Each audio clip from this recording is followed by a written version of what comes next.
குழந்தைகள் எல்லோருக்கும் ஞானம் கிடைக்க, படிக்கின்ற அனைவரும் படிப்பில் வளர, வேலையில்லா எல்லோருக்கும் வேலை கிடைக்க, திருமணம் வேண்டுவோர் மனம் முடிக்க, குழந்தை வரம் வேண்டுவோர்க்கு குழந்தை கிடைக்க, வீடில்லா எல்லோரும் வீடு கட்ட, உம்மை நம்பி தாயே வந்தோ இரக்கம் காட்டி அனைத்தும் தாரும், இயேசு வழி வாழ வரம் தாங்கம்மா.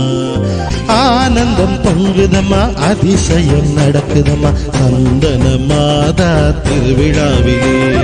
மாறாத பேரன்பு எங்கள் தாயே, இதயத்தில் இரக்கம் உள்ள தாயே, தேடி வந்தோம் தங்கத்தாயே, கவலை எல்லாம் தீர்ப்பாய் நீயே, வேண்டுதல் வைக்கும்